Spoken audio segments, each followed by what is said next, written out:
Buenas noches. Vamos a continuar con el capítulo segundo de la primera parte del Catecismo y se trata de Creo en Jesucristo, Hijo único de Dios. La buena nueva, Dios ha enviado a su Hijo. En el número 422, el Evangelio de Marcos 1.1 resume el contenido del anuncio cristiano. Dice: comienzo de la buena nueva de Jesucristo, Hijo de Dios. Anuncia a Jesús. El Evangelio no es una doctrina ni es una moral, es una persona. Anuncia a alguien y no a algo. San Pablo en la carta a los Gálatas 4.4 nos dice que al llegar la plenitud de los tiempos, Dios envió a su Hijo, nacido de una mujer. Dios envía al Hijo hecho hombre. Su finalidad es la salvación, hacernos hijos adoptivos. Al llegar la plenitud de los tiempos, nos está explicando que Dios espera que la humanidad esté madura, que sea capaz, que sea apta para recibir la plenitud de la revelación de Dios. Y esto abarca la comprensión cristiana del mensaje.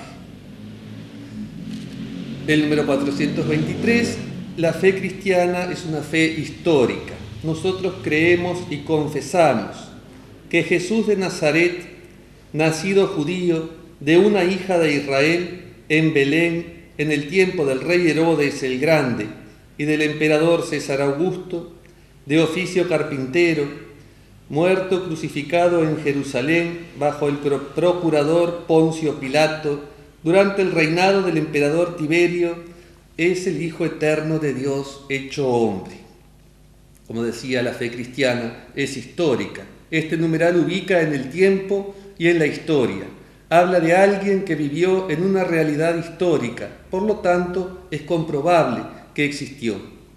Nace, desarrolla su vida y muere en una geografía y en un tiempo histórico concreto, marcado por los personajes históricos de esa época. César Augusto, Herodes, Tiberio, que los podemos encontrar en otros datos de las ciencias históricas. La fe se apoya no en ideas, sino en hechos y en hechos históricos comprobables en una región, en un lugar concreto. Creemos y confesamos que este que vivió en ese tiempo, en esa región y en esa realidad histórica es el Hijo de Dios. Y lo creemos y confesamos públicamente como verdadero, como una verdad de fe. El número 424. Movidos por la gracia del Espíritu Santo y atraídos por el Padre, nosotros creemos y confesamos a propósito de Jesús: tú eres el Cristo, el Hijo de Dios vivo. Sobre la roca de Pedro y esta fe, Cristo ha construido a su iglesia. Nosotros, movidos y atraídos, creemos y confesamos como Pedro que Jesús es el Cristo. La fe es la roca de apoyo donde Jesús funda su iglesia. El siguiente subtítulo: anunciar la inescrutable riqueza de Cristo.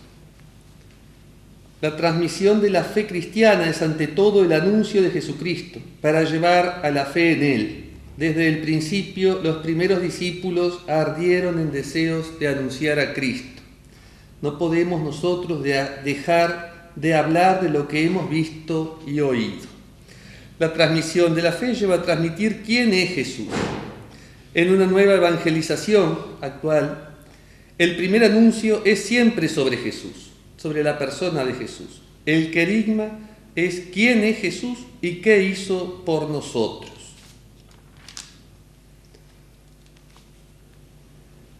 Podemos leer acá el texto de la primera carta del apóstol San Juan: lo que existía desde el principio, lo que hemos oído, lo que hemos visto con nuestros ojos, lo que contemplamos y tocaron nuestras manos acerca de la palabra de vida. Pues la vida se manifestó y nosotros la hemos visto y damos testimonio, y os anunciamos la vida eterna que estaba con el Padre y se nos manifestó. Lo que hemos visto y oído os lo anunciamos, para que también vosotros estéis en comunión con nosotros. Y nosotros estamos en comunión con el Padre y con su Hijo Jesucristo.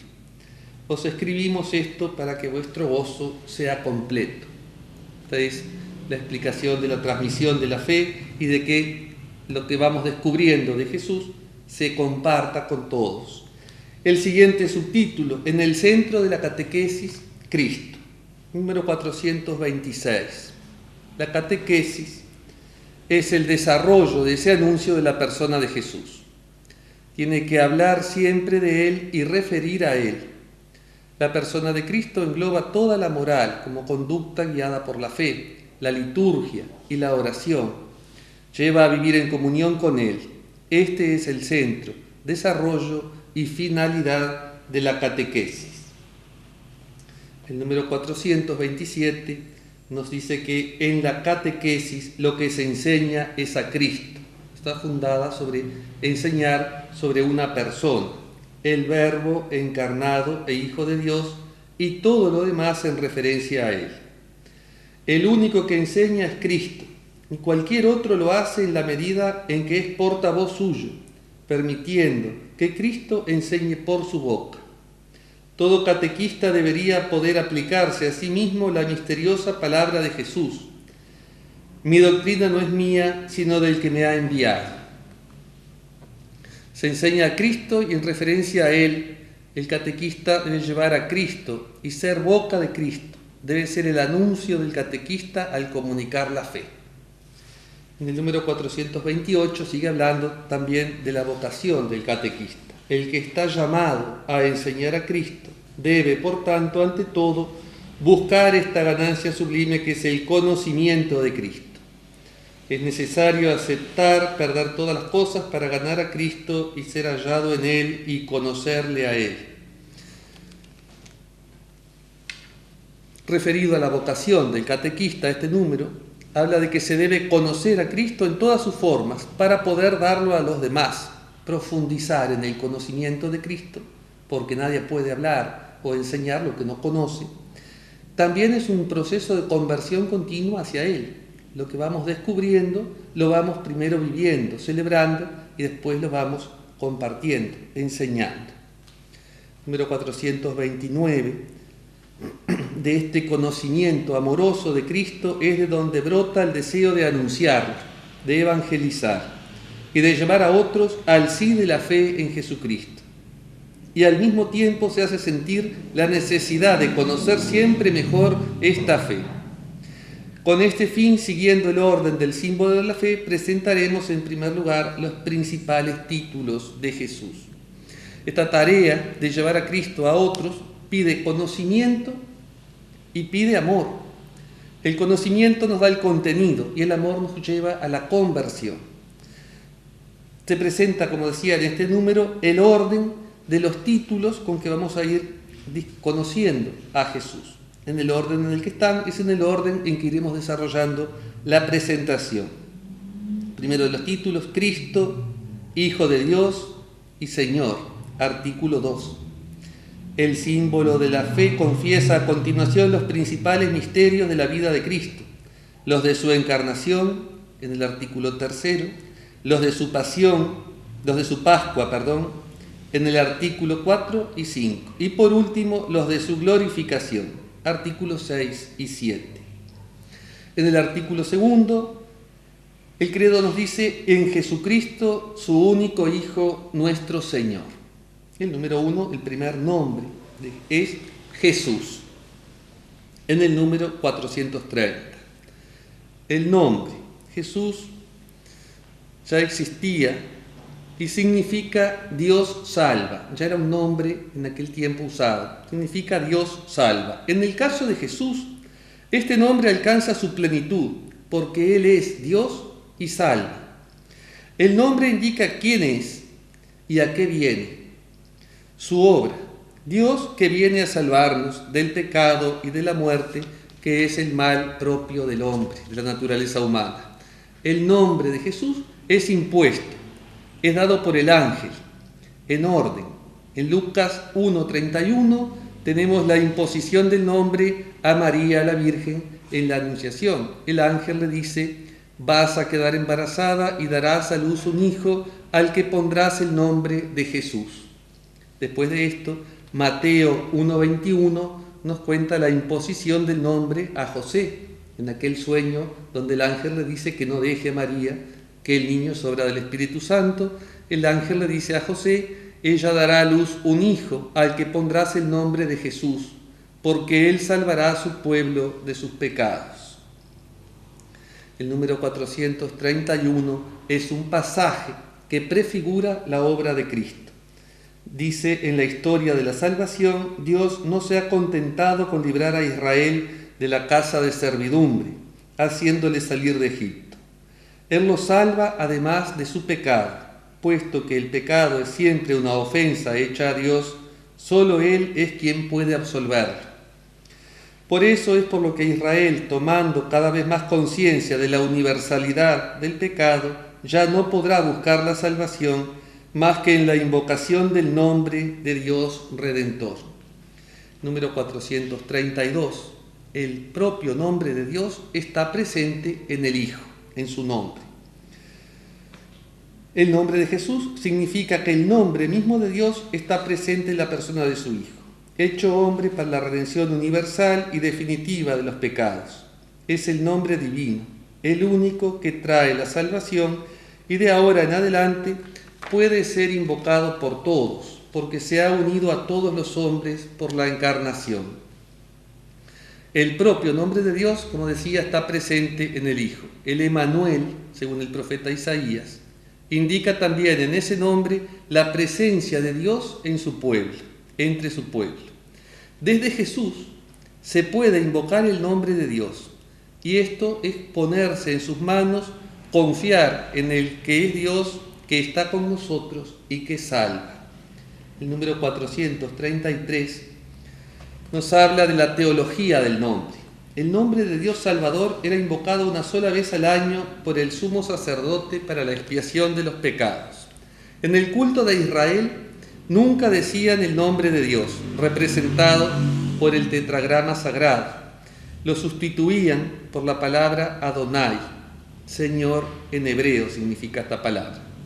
Excepto el día de la expiación, donde el sumo sacerdote, luego de muchas purificaciones, entraba al Santo de los Santos, asperjaba con la sangre del sacrificio el propiciatorio, era el lugar de la presencia de Dios para ellos, e invocaba el nombre de Dios para que interviniera perdonando los pecados del pueblo.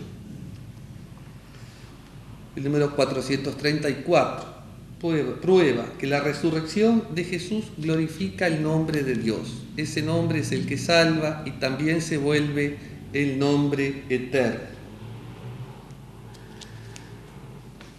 Lo dice acá el Evangelio de Juan 12:28, de ahora en adelante el nombre de Jesús es el que manifiesta la plenitud del poder soberano del nombre que está sobre todo nombre. La carta, el libro de los Hechos también, 16, en su nombre los discípulos hacen milagros. Marcos 16:17, porque todo lo que pidan al Padre en su nombre, Él se lo concede. Se puede invocar el nombre de Dios y llegar a Él a través del nombre de Jesús. Número 435, también todas las oraciones de la Iglesia son hechas en el nombre de Jesús. La oración del corazón que conocemos en el libro del peregrino ruso nos muestra esto, repetir el nombre de Jesús permanentemente hasta lograr una comunión más plena con Él. El símbolo que vemos en nuestras iglesias, en algunas medallas o estampas, la IHS, es en verdad las letras griegas iota, eta y sigma, las tres primeras letras del nombre de Jesús en griego. Y si las pusiéramos en castellano sería JES. Este símbolo que está en los altares, en medallas, en estampas, se difundió por Occidente y la Compañía de Jesús lo tomó como su símbolo. Por eso está en el escudo del Papa actualmente. El segundo título, Cristo. El número 436. Cristo significa ungir. Ungir es pasar aceite sobre el cuerpo. El aceite penetra. El simbolismo de la unción es que el Espíritu Santo entra, penetra como el aceite en el cuerpo y toma para sí a la persona ungida. Este es el sentido de la unción con el santo crisma en el bautismo, la confirmación y en la ordenación sacerdotal. Según esto, el simbolismo de ungir sería consagrar. Ungido en hebreo se dice Mesías y en griego se dice Cristo. El ungido, el Mesías y el Cristo se refiere a la misma persona. En Israel eran ungidos en nombre de Dios para una misión específica dada por Él, como lo muestran algunos textos que vamos a compartir. Primer libro de Samuel 9:16 dice: mañana a esta misma hora te enviaré un hombre de la tierra de Benjamín. Lo ungirás como jefe de mi pueblo Israel, y él lo librará de la mano de los filisteos, porque he visto la aflicción de mi pueblo y su clamor llega hasta mí. Este es un texto de Samuel, donde Samuel unge rey a Saúl, que muestra la elección que Dios hace, la unción y la entrada del Espíritu. Los reyes como este y como David eran ungidos Mesías y Cristo. El texto de Éxodo 29:7, la unción de Aarón por Moisés, donde Dios le dice a Moisés: entonces tomarás el óleo de la unción, lo derramarás sobre su cabeza y así quedará consagrado. Los sumos sacerdotes eran ungidos Mesías y Cristo. Avanzando en la historia de la salvación, Dios promete un ungido, Mesías y Cristo, que realmente salve a su pueblo. El Mesías, el Cristo, el ungido, el consagrado realmente, sin ningún pecado, y que pueda salvar a su pueblo. Así lo muestran los textos del profeta Isaías. Isaías 11:2, el profeta dice: sobre él reposará el Espíritu del Señor, espíritu de sabiduría y de inteligencia, espíritu de prudencia y de valentía, espíritu de conocimiento y de temor del Señor. Isaías 61:1, el Espíritu del Señor está sobre mí, porque me ha ungido y me ha enviado con la buena noticia para los humildes, para sanar los corazones heridos, la liberación a los oprimidos. Isaías 11:2, Isaías 61:1. El Evangelio de Lucas 4, del 16 al 21, referido a este último texto de Isaías, Jesús anuncia que en él se cumple esta profecía. Después de leer el rollo del profeta Isaías, lo devuelve y dice: hoy se ha cumplido esta profecía que acaban de escuchar. En el número 437, vemos la importancia de José, el segundo anuncio de la imposición del nombre. El ángel anunció a los pastores el nacimiento de Jesús como el del Mesías prometido de Israel. Hoy nos ha nacido en la ciudad de David un Salvador que es el Cristo, el Señor. La importancia de José en San Mateo, cuando describe la genealogía de Jesús al comienzo de su Evangelio, José, haciéndole de padre a Jesús en la tierra, le pasa la descendencia de David y cumple así la promesa de Dios de un Mesías davídico. Desde que nace en el bautismo de Jesús, cuando el Espíritu Santo se manifiesta y la voz revela que Él es el ungido del Padre, no con ningún aceite, sino con el Espíritu Santo. Ya no es el símbolo, sino la total realidad. Toda la vida pública de Jesús va a ser llevada por el Espíritu Santo. Predica, hace milagros, se ofrece en la cruz, todo hecho en el Espíritu Santo. Y resucitado va a ser siempre Él el dador del Espíritu. Lucas 4:1 nos dice que Jesús, lleno del Espíritu Santo, volvió de las orillas del Jordán y se dejó guiar por el Espíritu al desierto. Número 438 nos habla de la consagración mesiánica de Jesús. Manifiesta su misión divina. Por otra parte, eso es lo que significa su mismo nombre, porque en el nombre de Cristo está sobreentendido el que ha ungido, el que ha sido ungido y la unción misma. En el nombre de Cristo está el que lo ungió, la unción y el que ha sido ungido. El que ha ungido es el Padre. El que ha sido ungido es el Hijo, y lo ha sido en el Espíritu, que es la unción. Su eterna consagración mesiánica fue revelada en el tiempo de su vida terrena, en el momento de su bautismo, por Juan cuando Dios le ungió con el Espíritu Santo y con poder. Libro de los Hechos dice que para que Él fuese manifestado a Israel. Y el Evangelio de Juan dice como su Mesías, sus obras y sus palabras lo dieron a conocer como el Santo de Dios. El número 439 nos habla del título Hijo de David. Numerosos judíos e incluso ciertos paganos que compartían su esperanza reconocieron en Jesús los rasgos fundamentales del mesiánico Hijo de David prometido por Dios a Israel.